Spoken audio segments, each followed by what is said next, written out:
بسم اللہ الرحمن الرحیم۔ اسلام کے معنی پیس کے ہیں اور یونیورسل ٹروتھ ہے کہ پیس جسٹس کے بغیر قائم نہیں ہو سکتی۔ انسانوں کی ہدایت کی آخری کتاب قرآن مجید میں صاف صاف لکھا ہوا ہے، دین میں کسی طرح کا جبر نہیں ہے۔ یہی وجہ ہے کہ رسول اللہ نے ہمیشہ ایک اللہ کی عبادت اور خدمت خلق کا درس اپنے کردار و اقوال سے تو ضرور دیا، مگر کبھی کسی نصرانی یا یہودی یا کئی خداؤں کو ماننے یا کسی کو خدا نہ ماننے والوں پر کوئی ظلم نہیں کیا، اور اپنے اپنے مذہب پر قائم رہتے ہوئے سب کے ساتھ مل جل کر امن کے ساتھ رہنے کا درس دیا۔ چارٹرڈ آف مدینہ اس کی مثال ہے۔ رسول اللہ نے اس وقت تک کسی سے جنگ نہیں کی جب تک کوئی ان پر حملہ آور نہیں ہوا اور یا کسی نے بریچ آف کانٹریکٹ نہیں کیا۔ انہوں نے اپنی ساری زندگی انسانی جان بچانے اور انسانوں کے ساتھ حسن سلوک کرنے میں گزار دیا۔ مسلم رولرز کی بات میں نہیں کر رہا ہوں جن کے ہاتھ بے گناہ انسانوں کے ہی نہیں، خاندان رسالت کے خون بہانے میں بھی شامل ہیں۔ میں تو اسلام کی بات کر رہا ہوں جس نے انسانی جان بچانے کا درس دیا ہے۔ یہی وہ درس تھا جس کی وجہ سے فلسطینی مسلمانوں نے یہودیوں کو اپنے ملک میں اس وقت پناہ دی جس وقت ساری دنیا یہودیوں کی بربادی کا تماشا دیکھ رہی تھی، اور یہودیوں کے پاس سوائے سمندر میں ڈوب کر مر جانے کے کوئی راستہ نہیں بچا تھا۔ مگر افسوس وہی یہودی غدار ہو گئے، اور آج وہی لوگ فلسطینی مسلمانوں پر ظلم کے پہاڑ توڑ رہے ہیں، جس کی وجہ سے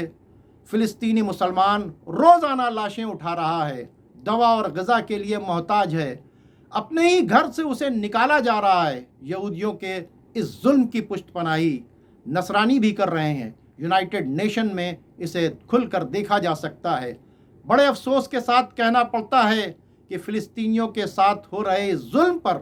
زیادہ تر مسلم ملک خاموش تماشائی بنے ہوئے ہیں،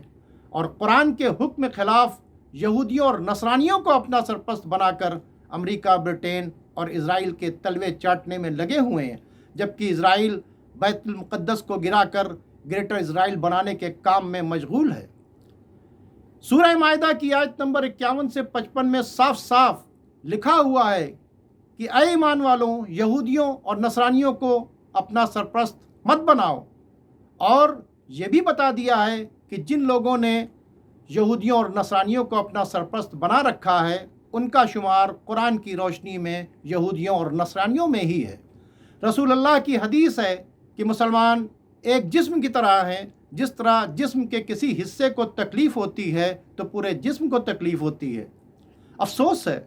فلسطینی مسلمان برسوں سے تکلیف اٹھا رہا ہے، مگر مسلم بادشاہ قرآن اور حدیث کے خلاف یہود و نصارہ کو سرپرست بنا کر عیش کر رہے ہیں۔ خدا بھلا کرے اس بوریا نشین عظیم ہستی کا جس کا نام آیت اللہ روح اللہ خمینی تھا، جس نے فلسطینیوں کا یہ درد اور مسلمانوں کی یہ ذلت برداشت نہیں کی، اور انہوں نے بیت المقدس اور فلسطین کی آزادی کی آواز کو بین الاقوامی بنانے کی ٹھان لی، اور دنیا بھر کے مسلمانوں سے کہا اگر تم متحد ہو کر ایک ایک بالٹی پانی ڈال دو تو اسرائیل بہہ جائے گا۔ افسوس ہے کہ بیت المقدس کی آزادی کی یہ آواز کہیں اور سے نہیں،